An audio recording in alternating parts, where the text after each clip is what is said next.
नमस्कार, प्रभात साक्षी news centre पर आप सभी का स्वागत है। इस वर्ष गणतंत्र दिवस पर केवल परंपरागत सैन्य परेड देखने को नहीं मिलेगी, बल्कि भारत की रणनीतिक चेतना, राष्ट्रीय इच्छा शक्ति और मनोवैज्ञानिक प्रभुत्व का आक्रामक उद्घोष भी दुनिया को देखने को मिलेगा। हम आपको बता दें कि कर्तव्य पथ पर ऑपरेशन सिंदूर को केंद्र में रखकर भारतीय सेनाएं दुश्मनों को वह संदेश देने जा रही हैं जो शब्दों से नहीं बल्कि शक्ति से समझाया जाता है।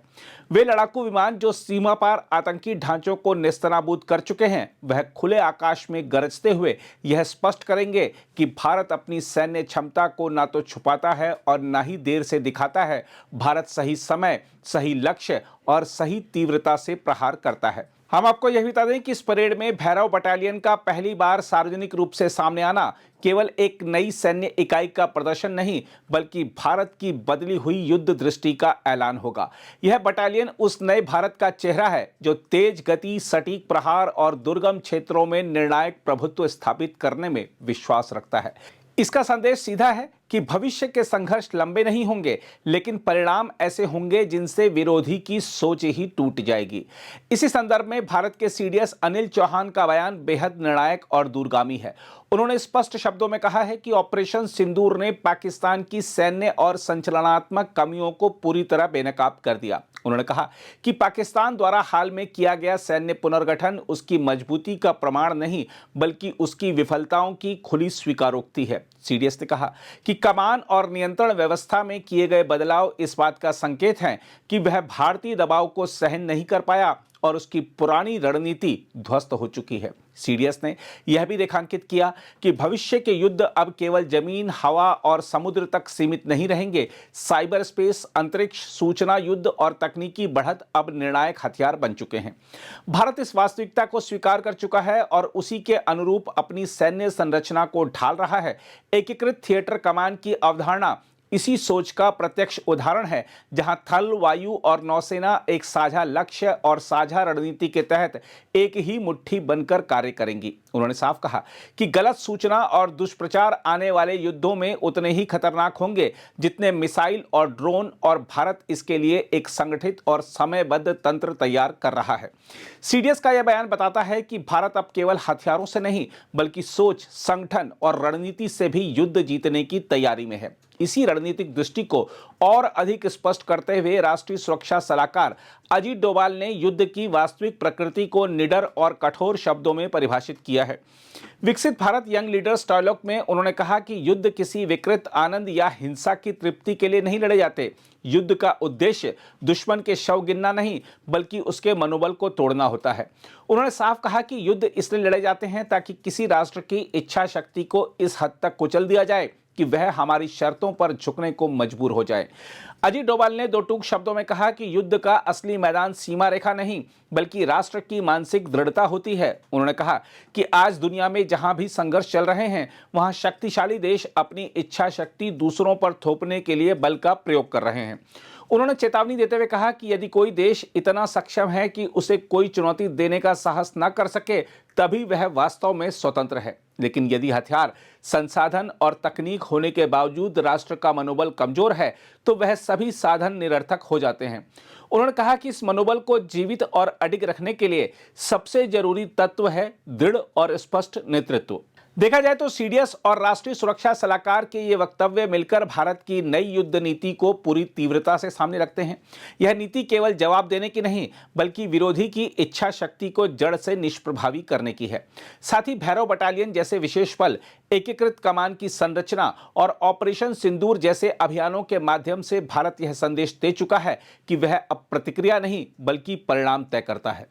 बहरहाल, गणतंत्र दिवस पर ऑपरेशन सिंदूर का प्रदर्शन केवल अतीत की सफलता का उत्सव नहीं, बल्कि भविष्य के लिए एक खुली चेतावनी होगा। यह चेतावनी साफ है कि भारत के खिलाफ किसी भी दुस्साहस की कीमत दुश्मनों को केवल सीमा पर नहीं, बल्कि मनोबल के स्तर पर भी चुकानी पड़ेगी। खैर, आइए आपको सुनवाते हैं एनएसए अजीत डोभाल का पूरा भाषण, जो कि हर किसी को सुनना ही चाहिए। थोड़ा असमंजस था मुझे। मैंने कहा भी कि मेरा क्षेत्र, मेरा अनुभव यूथ के साथ उम्र का एक बड़ा भारी गैप, आप लोगों में से अधिकतर मेरे से 60 वर्ष से अधिक छोटे हैं। मैं स्वाधीन भारत में नहीं, उस भारत में पैदा हुआ था जब भारत स्वाधीन नहीं हुआ था। तो मैं आपसे क्या बात कर सकता हूं? क्या चीज है जिस विषय पर मैं आप लोगों से बातचीत कर सकूं?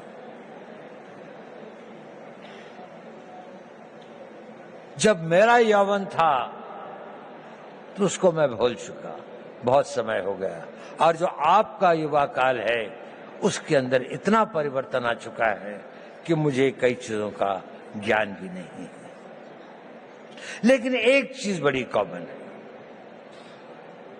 मैं जब युवा भी था और आज भी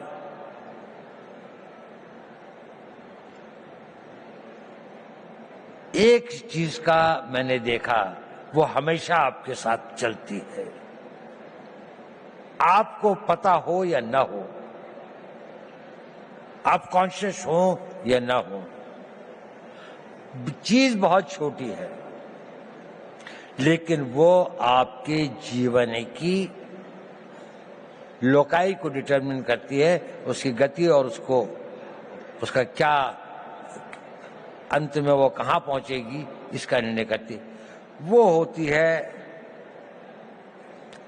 आपके निर्णय लेने की क्षमता। आप सभी निर्णय लेते हैं। युवा को अपने रोजमर्रा की जिंदगी में छोटे निर्णय और बड़े निर्णय करने पड़ते हैं, और जैसे जैसे आप बढ़ते जाएंगे छोटी सी बात से और बड़े बड़े निर्णय आप लोगों को ही लेने पड़ेंगे। भारत तो विकसित होगा ही। भारत जिस गति और जिस रफ्तार पर प्रधानमंत्री मोदी जी इसको ले आए हैं, ये एक ऑटो मोड में भी चलेगा और विकसित हो जाएगा। लेकिन प्रश्न यह है कि इस विकसित भारत का नेतृत्व कौन करेगा, वो कितने सक्षम होंगे।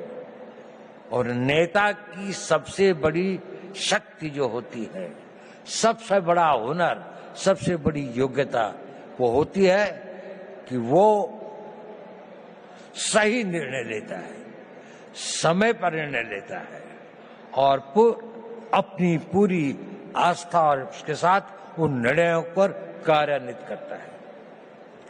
तो अगर आपको भारत के विकसित भारत का नेता बनना है, किसी भी क्षेत्र में हो,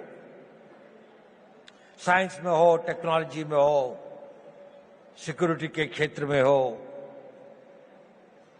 आपको निर्णय लेने पड़ेंगे और यह निर्णय लेने की क्षमता आपको अभी से विकसित करनी पड़ेगी। आप लोगों ने बहुत कुछ पढ़ा है, आप भारत के जागृत युवक हैं।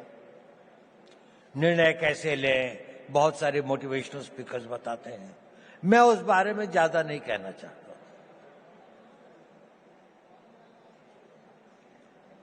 मैं छोटी सी बात कहना चाहता हूं, आप जब निर्णय लें तो आज के लिए नहीं, अपने आने वाले उस भविष्य के लिए निर्णय लें।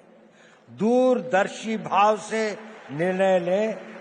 आज का निर्णय तो लगता है कि ठंड बहुत है, रजाई में बैठे रहें, लेकिन अगर आपको कंट्री को रिप्रेजेंट करना है तो आपको लगता है नहीं, मुझे 4 बजे दौड़ने के लिए जाना ही चाहिए, मुझे अपनी फिजिकल फिटनेस रखनी चाहिए।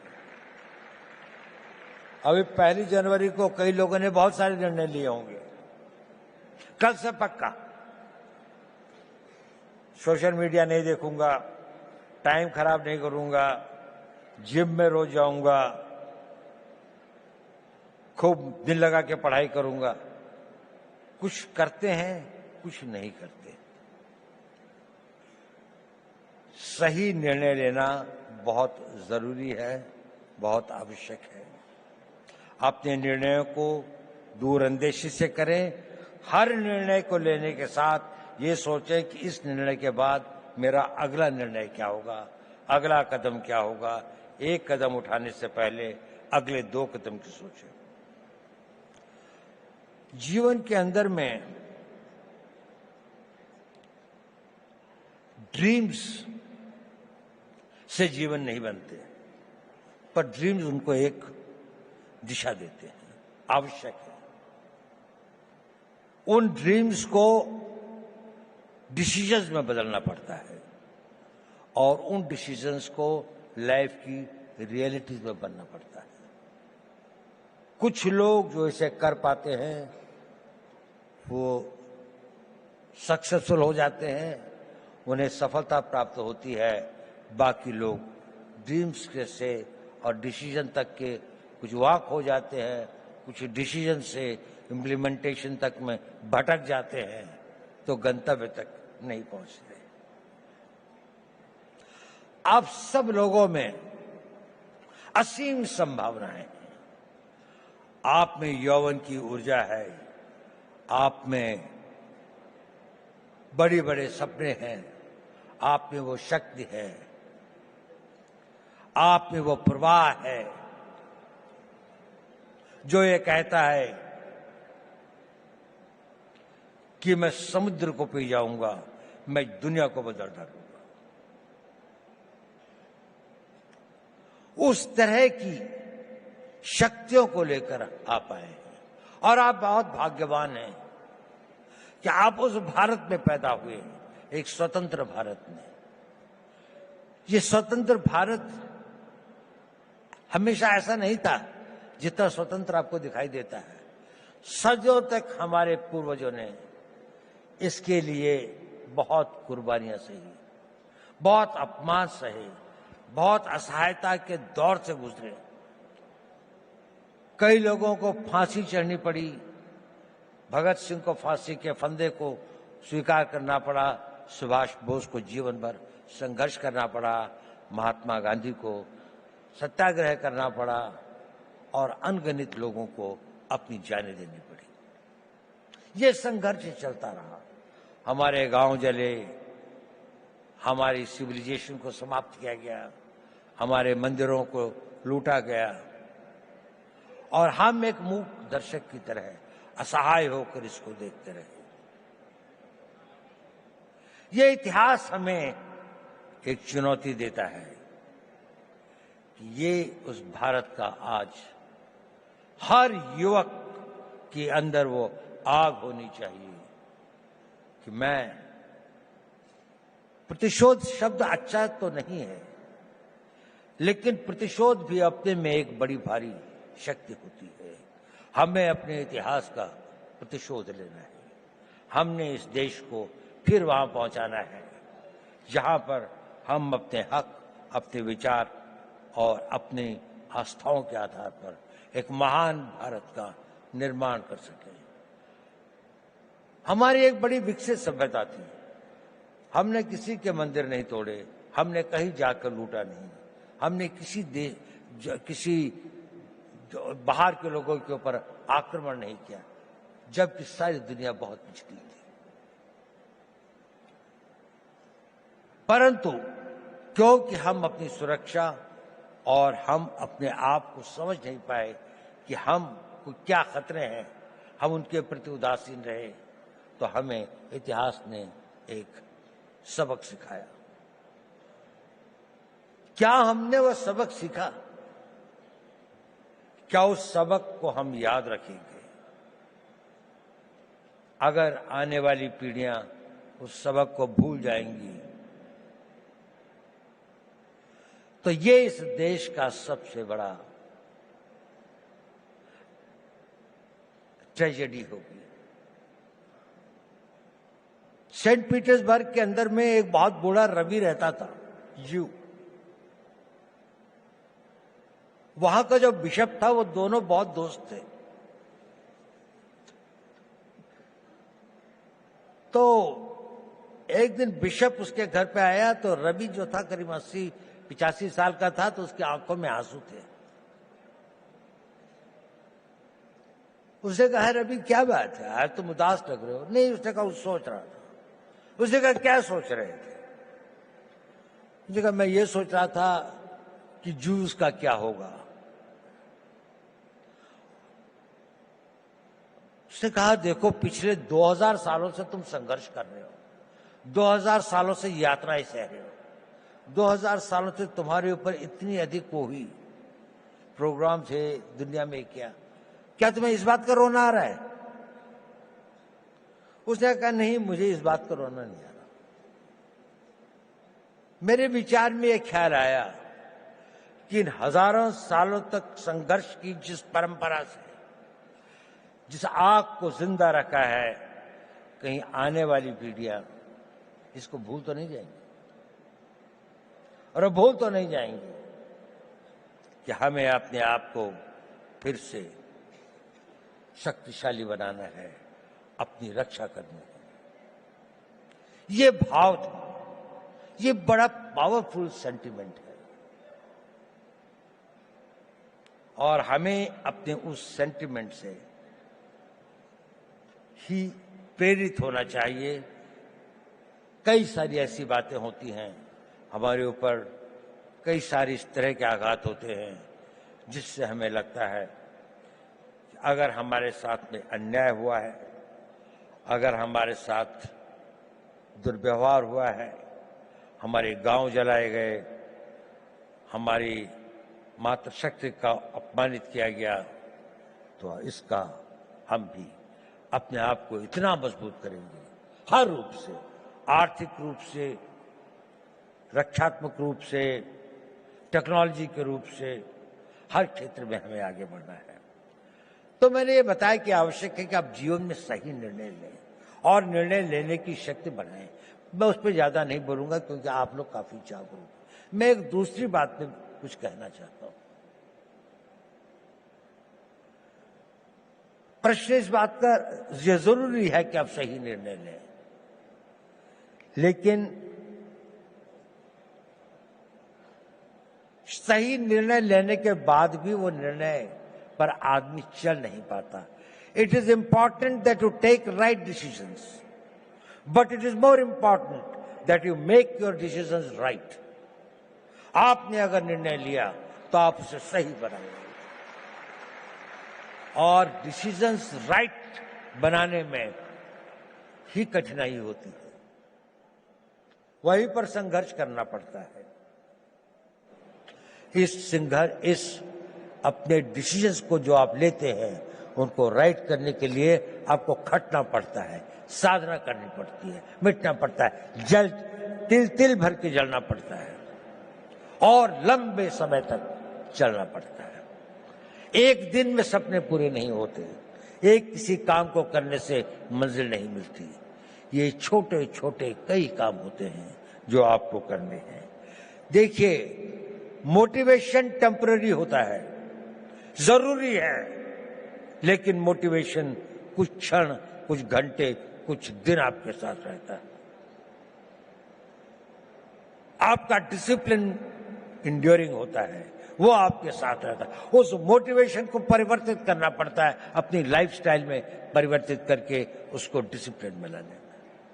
जब आपके जीवन का वो भाग हो जाता है तो कुछ दिनों में वो आपका आदत हो जाती है, और फिर वो परमानेंट हो जाता है। आप सोचते हैं कि मुझे सवेरे 3:30 बजे या 4 बजे उठना चाहिए। पहली बार शायद आप किसी बात से मोटिवेट हुए होंगे कि किसी ने कहा होगा कि आप अगर सवेरे उठते हैं, आप अगर अपना फिजिकल फिटनेस ठीक रखते हैं, आप योगा करते हैं, समय लगता है उसके लिए, आप 9 बजे उठ के नहीं कर सकते। आप अपनी पढ़ाई कर सकते हैं, तो 3 दिन तो आपने किया, चौथे दिन आप भूल गए। लेकिन अगर आप में डिसिप्लिन आ जाता है तो फिर ये हो जाए, और अगर वो आपका नेचर बन जाता है तो फिर जीवन भर आप ये करते रहते हैं। तो अपना मोटिवेशंस को अपने डिसिप्लिन में परिवर्तित करें, ये एक इंपॉर्टेंट टिप है। ये भी बहुत जरूरी है कि जब आप निर्णय लें तो इसमें जो काम करना होता है उसको पोस्टपोन करने की आदत मत डालें। अगर कोई काम करना है तो वो अभी करना है, आज ही करना है। मैं इसको आधे घंटे के लिए नहीं पोस्टपोन करूंगा। अगर आपने उसको पोस्टपोन किया तो ये भी हैबिट फॉर्मिंग होता है, ये आपकी आदत बन जाएगी और आप जीवन में अच्छे कामों को करने की इच्छा तो होगी, लेकिन आप उसे पोस्टपोन करते जाएंगे। पोस्टपोन मत करिए। दूसरी बात, कभी कभी किसी कारणों से व्यवधान हो भी जाए तो don't quit. Tenacity is a very important power. आपकी लगन, उस लगन के साथ में लगे रहें, क्विट मत करें, सरेंडर मत करें। कष्ट आएगा, रुकावटें आएंगी, तकलीफें आएंगी, ठहरना होगा तो ठहरेंगे, लेकिन ना अपनी मंजिल छोड़ेंगे, ना अपना रास्ता बदलेंगे। आगे बढ़ेंगे तो पूरे जोश के साथ बढ़ेंगे। और एक बहुत बड़ी बात है कि अपने ऊपर विश्वास मत छोड़ें। स्वामी विवेकानंद जी ने कहा था, पुराना धर्म कहता है नास्तिक वो है जो ईश्वर पर विश्वास नहीं करता। नया धर्म कहता है नास्तिक वो है जो स्वयं पर विश्वास नहीं करता। यदि आप को ईश्वर पर विश्वास है तो अपने पर विश्वास करना सीखिए। आप इसको कर सकते हैं। ये शक्ति आप में अपने आप आ जाएगी अगर आप अपने आप को ये करेंगे। मैं आपसे ये सब क्यों कह रहा हूं? इसलिए कि आप भविष्य के नेता हैं। अगर आप भविष्य के नेता हैं तो आपको डिसीजन लेने पड़ेंगे। अगर आपको डिसीजन लेने पड़ेंगे तो आपको उन डिसीजंस को कामयाब बनाने के लिए पूर्ण आस्था, पूरी कमिटमेंट, पूरी मेहनत, पूरी लगन के साथ समर्पित होना पड़ेगा।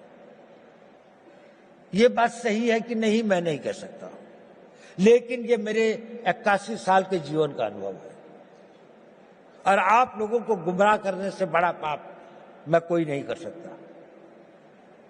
मैं आपसे एक बात कहना चाहता हूं, ये मेरे अनुभव के आधार पर भी है, और मेरा अनुभव मेरे अपने जीवन का नहीं, और हजारों लोगों के साथ जो मेरे जीवन का अनुभव रहा उस पर भी। जब आप अपने आप को इस तरह से ढालते हैं, 5 साल का टाइम दीजिए, केवल 5 साल, कि मैं जो निर्णय करूंगा उस पर अटल रहूंगा। 5 साल अगर आपने यह काम किया, आप में एक अद्भुत एनर्जी पैदा होती है। वो होती है आपकी विल पावर। और ये सब जो मैं कह रहा था वो इसलिए कह रहा था, सही निर्णय लें, निर्णय पर अटल रहें, ताकि आप में वो विल पावर पैदा हो सके। और वो विल पावर क्या होती है, मैं आपको छोटी सी कहानी सुनाता हूं। 11 अप्रैल 2011 को हमारे कंट्री की एक नेशनल वॉलीबॉल प्लेयर थी। उनका नाम था अरुणिमा वर्मा। वो वॉलीबॉल के टूर्नामेंट से आई और अपनी परीक्षा देने के लिए दिल्ली से लखनऊ जा रही थी। बरेली के पास कुछ डकैतों ने उस पर हमला कर दिया और लोगों से सामान लूटने लगे। अधिकतर लोगों ने दे दिया। उसके गले में चेन थी, उन्होंने चेन खींचने की कोशिश करी, उसने रेजिस्ट किया, उसने नहीं दी चेन। उन लोगों ने उसे ट्रेन से बाहर फेंक दिया। वो बहुत बुरी तरह से लहूलुहान हो गई। दुर्भाग्य देखिए, उसी समय दूसरी ओर से एक ट्रेन आ रही थी और वो ट्रेन से उसका पांव कट के अलग हो गया। रात के 2 बजे का समय था।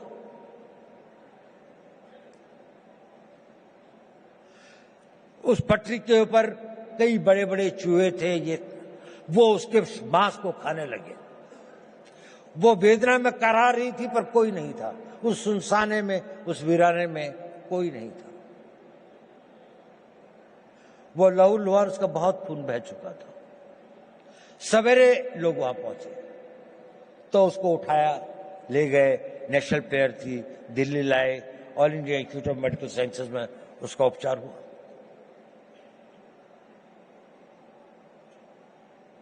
और उसकी पूरी टांग काट दी, एम्प्यूट करनी पड़ी।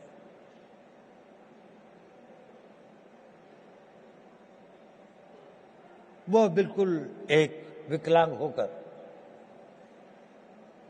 अपने घर में पड़ी थी, लेकिन उसने ये इरादा किया कि नहीं, मैं विकलांग नहीं हूं, मैं माउंट एवरेस्ट पे चढ़ूंगी।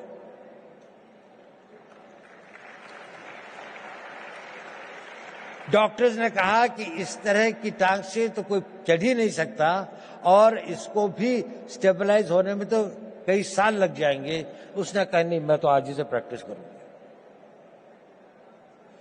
13 मई 2013 को उसने माउंट एवरेस्ट पर चढ़ी,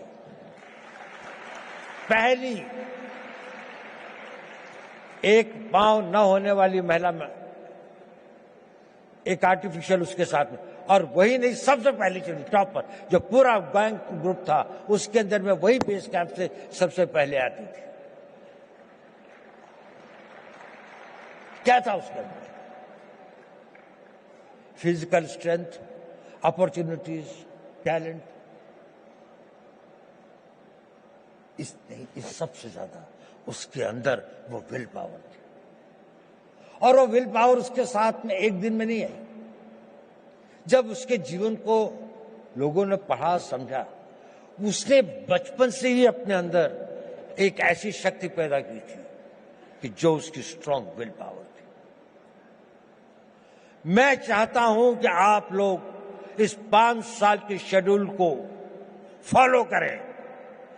इसके लिए नहीं कि निर्णय सही होंगे, इसके लिए नहीं कि निर्णय को आप निर्णय कर पाएंगे तो आपको सफलता मिलेगी, वो तो मिलेगी, लेकिन उस कमिटमेंट, उसके साथ में, रिगर के साथ में, उस डिसिप्लिन के साथ में अगर आप अपना जीवन जिएंगे तो आपके अंदर एक बहुत स्ट्रांग विल पावर पैदा होगा। और वो विल पावर एक इतनी बड़ी शक्ति होती है कि आप जो चाहोगे वो कर सकते हो। आप उसकी इच्छा करोगे, वो इतना बड़ा फोर्स मल्टीप्लायर होता है कि वो आपकी physical energy, mental calibre, mental talent वगैरह, एवरीथिंग एल्स, वो सब कुछ जीतती हुई आप देखोगे कि जीवन में ये असंभव चीजें क्यों होती हैं। अब तो मेरे अंदर इतनी शक्ति रह भी नहीं गई थी, अब तो शायद मैं नहीं इसके काबिल हूं, लेकिन वही हो जाता है क्योंकि आपके अंदर वो ये डोरमेंट शक्ति ईश्वर अपने द्वारा बनाए हुए हर इंसान में देती है, लेकिन 99% की बिना जागृत हुए खत्म हो जाती है। कुछ लोग इसे जागृत करते हैं और वो अपने डिसिप्लिन से और उसको अपना नेचर बनाकर जागृत करते हैं। आप अपनी उस इच्छा शक्ति को बढ़ा सके, वही इच्छा शक्ति एक राष्ट्र शक्ति बनती है। लड़ाइयां क्यों लड़ते हैं हम लोग? कोई हमसे साइकोपैथ थोड़ी हैं कि दुश्मन की लाशें हों, डेड बॉडीज पड़ी हों, कटे हुए गड्ढे हों तो हमें कोई बहुत संतोष या बहुत सुकून मिलता है। इसके लिए नहीं रहती लड़ाई। लड़ाइयां लड़ी जाती हैं किसी देश के मनोबल को तोड़ने के लिए, ताकि उसका मनोबल इतना टूट जाए कि वो हमारी इच्छाओं के अनुसार संधि कर सके, हमारी बात को मान सके, जो हम चाहते हैं वो उसे प्राप्त कर सके। जब आप लोगों में इच्छा शक्ति होगी तो राष्ट्र का मनोबल बनेगा। The will of the nation जिसे कहते हैं कि जिसके लिए लड़ाइयां लड़ी जाती हैं। आज भी आप देख लें, जितनी भी लड़ाइयां हो रही हैं, जितने भी संघर्ष हो रहे हैं, कोई ना कोई कंट्री अपनी बात को दूसरी के ऊपर में थोपना चाहता है, उसके लिए वो शक्ति का प्रयोग कर रहे हैं। अगर आप इतने शक्तिशाली हैं कि कोई इसको ना कर सके तो आप हमेशा स्वतंत्र रहेंगे। लेकिन अगर आपके पास में सब कुछ है लेकिन वो मनोबल नहीं है तो आपके अस्त्र शस्त्र सब रखे रह जाएंगे और उसके लिए चाहिए नेतृत्व। आज हम बहुत भाग्यशाली हैं कि देश में ऐसा नेतृत्व है, एक ऐसा नेतृत्व जिसने 10 साल में देश को कहां से कहां पहुंचाकर एक ऑटो बोर्ड में ले आए हैं। उनकी कमिटमेंट, उनकी मेहनत, उनकी टोटल डेडिकेशन हम सब के लिए एक आदर्श हुआ है। देखिए, नेपोलियन बोनापार्ट एक बड़ा भारी योद्धा था। ये आपके लिए रेलेवेंट है क्योंकि आप लोग नेता हैं कल के, आप लोगों ने नेतृत्व करना है। कोई आर्मी का जनरल बनेगा, कोई इंटेलिजेंस का चीफ बनेगा, कोई बहुत बड़ा डॉक्टर बनेगा, कोई इंजीनियर होगा, कोई बड़ा भारी एडमिनिस्ट्रेटर होगा, कोई बहुत अच्छा डिप्लोमेट होगा, कोई राजनीतिक नेता भी होंगे कुछ लोग। नेपोलियन एक बात कहता था, I am not afraid of 1,000 lions led by a sheep, but I am afraid of 1,000 sheep led by a lion. अगर हम 3,000 लॉयन पैदा कर दें, नेपोलियन कहता था मुझे 1,000 शेरों की फौज से डर नहीं लगता अगर उसका नेतृत्व एक भेड़ का बच्चा कर रहा हो। लेकिन अगर भेड़ों की फौज होगी पर अगर भेड़ों की फौज का भी नेतृत्व करने वाला एक शेर होगा तो मुझे उससे बहुत डर लगता है। क्या इस भारत मंडपम में बैठे 3,000 शेर पैदा कर सकते हैं? 3,000 वो लोग कर सकते हैं। अगर आप नेतृत्व करेंगे तो देश पीछे चलेगा। जहां आप ले जाएंगे देश वही जाएगा। आज देश कहां जा रहा है? इसकी कल्पना जिसने इसकी कल्पना करी, मोदी जी ने इसकी कल्पना करी, एक संघर्ष का एक टीम, जो भी इतना सारा, इतनी मेहनत, इतनी लगन, इतनी कमिटमेंट, इतनी इमेजिनेशन के साथ में, इतना डिसिप्लिन है कि वो भी एक तरह से ऑटो मोड पर डिविनिटी के साथ चलते हैं। कहां से विचार आते हैं, नए नए विचार किसी भी क्षेत्र में हो। हम लोगों का तो थोड़ा स्पेशलाइज क्षेत्र है, उसमें भी मैं देखता हूं हमेशा उनको कोई एक नया विचार, एक नया वो आता है उस विल पावर से, उस टोटल कमिटमेंट से, उस पूरी की पूरे समर्पण से। आप बहुत भाग्यवान हैं। आप एक उस भारत के तो देखेंगे जिसकी हम कल्पना कर सकते हैं। जब आप अपने यौवन में, जब आप अपने उसके आगे अपनी मेहनत और लगन से आगे पहुंचेंगे तो उसके बाद आप देखेंगे एक बहुत बड़े भारत की आप होंगे। लेकिन ये पहली बार नहीं होगा कि भारत के इतिहास में ऐसा हुआ। जब जापान का उदय हुआ तो वेस्ट के अंदर में एक बड़ी बहस चली कि क्या एशियन कंट्री कोई जो है वो वेस्टर्न कंट्री से आगे निकल सकता है। तो मैलिस एंडरसन करके एक हिस्ट्री के कैम्ब्रिज यूनिवर्सिटी के अंदर में एक हेड ऑफ द डिपार्टमेंट थे, उनसे कहा गया कि एक स्टडी की जाए कि ये इकोनॉमी जो है इसका क्या इतिहास रहा है। तो मैडिसन ने किताब लिखी जिसका नाम है वर्ल्ड हिस्ट्री ऑफ इकोनॉमी, और उसने वो फर्स्ट सेंचुरी से लेके 19th सेंचुरी तक लिखी। और उसमें उसने कहा कि इसमें से 1700 साल तक अधिकतर इंडिया की, नहीं तो कभी कभी चाइना की इकोनॉमी ही वर्ल्ड की सबसे बड़ी इकोनॉमी थी। और बड़ी नहीं थी कि टुगेदर इन दोनों के बीच में लगभग 55 to 60% इकोनॉमिक पावर थी, बाकी सारी दुनिया में 40%। भारत ने बहुत बड़ी सक्सेसेस देती हैं। हमें 150-200 साल लगते हैं।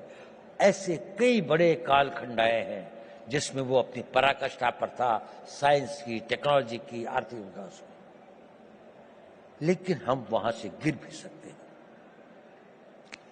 There is nothing permanent in life. आपको अपने हर दिन की उसकी रक्षा प्रतिदिन करनी पड़ती है। ये एक परपीचुअल स्ट्रगल होता है। नेशनहुड और राष्ट्र को मजबूत रखना ये एक निरंतर संघर्ष है, जैसे कि आपका भी संघर्ष निरंतर है। ये कभी समाप्त नहीं होता। आखिरी सांस तक आपका जीवन तब तक सार्थक है जब तक आप सोचते हैं कि मेरे लिए करने के लिए कल भी कुछ है। अगर आपके पास कल कुछ नहीं है तो आपका जीना बेकार है। आप सोचते हैं और जो कल मैंने करना है वो डिसिप्लिन आपके अंदर वो इच्छा शक्ति पैदा कर देगी। उसके लिए शक्ति भी आएगी, समय भी होगा, संयोग भी होगा और आप उसे कर भी पाएंगे। और अगर आप भी लेना चाहते हैं देश दुनिया की तमाम जानकारी तो आज ही सब्सक्राइब करें हमारे चैनल को। साथ ही नीचे दिए बेल आइकन को जरूर दबाएं ताकि हर अपडेट आप तक पहुंच सके।